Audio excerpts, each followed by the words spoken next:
राहते मैत्रीण? नाही त्याच्या मागे राहते. पण आई तू इथपर्यंत कशी आलीस ग? माझा पाठलाग करत तू इथपर्यंत पोहोचलीस?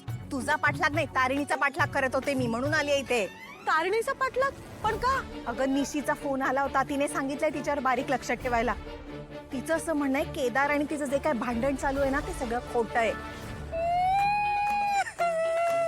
अगं तुला काय झालंय आता रडायला?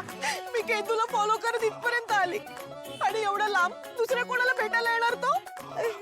खोटं सांगून इथे आलीस?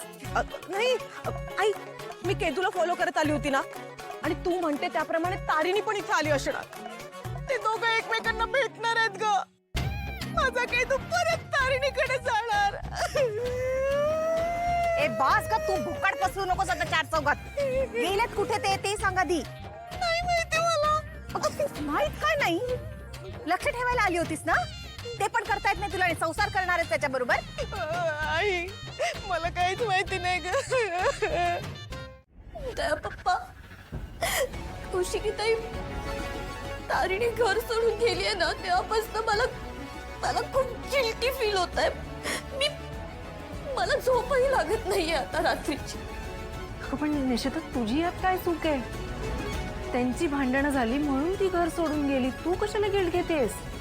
नाही ताई, तारिणी आगाऊ लबाड खोटारडी कशी असली ना तरी ती माझीच बहीण आहे ना. तिचं लग्न मोडावं, तिच्या बाबतीत काही असं वाईट व्हावं असं मला खरंच वाटलं नव्हतं. तिच्याच काही कुणाच्याच बाबतीत इतकं वाईट व्हावं असं नाही वाटत मला.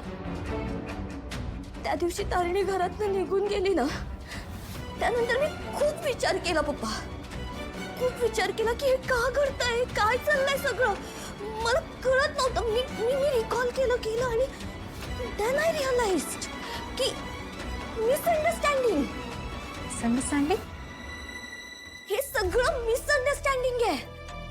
म्हणजे नॉर्मल कपल्स मध्ये भांडणं होतात ना, ही टिपिकल भांडणं आहेत. माझं आणि युवीचंही भांडण होतं, माझ्या मम्मा पप्पांचंही भांडण होतं. आणि माझी मम्मा आहे ना, ती तर किती वेळा म्हणते की मी जाते घर सोडून, पण कधीच जात नाही. पण ताई तारिणी गेली घर सोडून. आणि हो नो नो नो मी ओ शिट मी काय केलंय ताई? हे सगळं माझ्यामुळे झालंय. मी मॅनिफेस्ट केलंय हे. ही सगळी एनर्जी मी क्रिएट केली आहे. लॉ ऑफ अट्रॅक्शन आहे. ओ गॉड, ती जेव्हा या घरात आली ना लग्न करून, तेव्हा मला अजिबात आवडलं नव्हतं. मला खूप राग आला होता तिचा की माझीच सावत्र बहीण माझ्याच घरात माझी मोठी जाऊ म्हणून कशी काय येऊ शकते. पण म्हणून तिचं लग्न मोडावं किंवा तिचा संसार मोडावा आणि ती अशी घर सोडून निघून जावी असं मला नाही वाटलं. ताई दया पप्पा प्लीज, आपण काहीतरी करूया आणि त्यांना एकत्र आणूया ना प्लीज. ताई प्लीज दया पप्पा, एकदा कन्व्हिन्स करा ना त्यांना प्लीज. कसं करणार? एकीकडे केदार या विषयावर आमच्याशी काही बोलायला तयार नाहीये, दुसरीकडे तारिणी घरात नाहीये. या विषयावर त्या दोघांना कन्व्हिन्स करायचं कसं आणि कोणी? एक्झॅक्टली. मला माहिती आहे कोणाकडे. कोण? सांगतात मला सगळे. कारण काय? नाही कारण तर नाही समजलं. हा पण एक वयस्कर केमिस्ट होते, त्यांच्याकडे गेलो ना, ते मला म्हटले औषध भेटत तरी कुठे घेऊ नका, याच्या बदल्यात तुम्ही दुसरं घ्या. म्हणजे आपल्याला जे वाटतंय ते करेक्ट होतं. हेच औषध भेसळयुक्त आहे. एक मिनिट, टेक्नोचा फोन येतोय, त्याला ऍड करतो. हा टेक्नो बोल. बॉस मला थँक्यू म्हणा. का? सगळं सांगतो त्याआधी तुम्ही मला थँक्यू बोला. टेक्नो टाइमपास करायला फोन केलायस का? नाही केडी सर, गुड न्यूज द्यायला फोन केलाय. मिस्टर किशोर चंद्र राऊत यांना ट्रेस केलं. काय? आणि कुठे आहेत ते? काय माहिती मिळाली आहे त्यांच्याबद्दल? अजून तरी एवढंच कळलंय की ते दुबईमध्ये आहेत, फॅमिली सोबत तिथे शिफ्ट झाले. त्यांचा काही कॉन्टॅक्ट नंबर? नाही अजून काही मिळालं नाहीये बॉस, पण मी इन्फॉर्मेशन काढतोय, लवकरच मिळेल. Good job techno. मिशन गृहप्रवेशच्या ह्या टप्प्यावर त्या किशोरचंद्र राऊतांबद्दल माहिती मिळणं खूप इम्पॉर्टंट होतं. Good job. आई इकडे.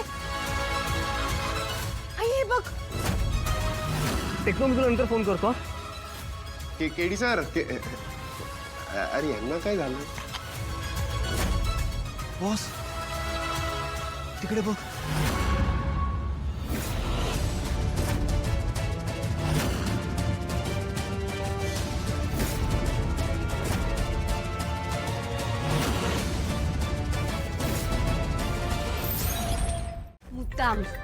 मुद्दाम करतोयस तू हे सगळं.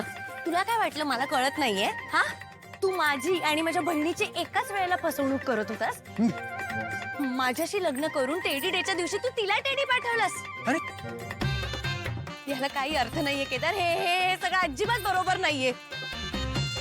जर तुला तीच आवडत होती, तिच्यावर प्रेम होतं, तर तिच्याशीच लग्न करायचं ना. अरे हा काय प्रकार आहे? हे दोघं इथे येऊन कसा कसा भांडतायत? आई, याचं सगळं श्रेय तू मला दे.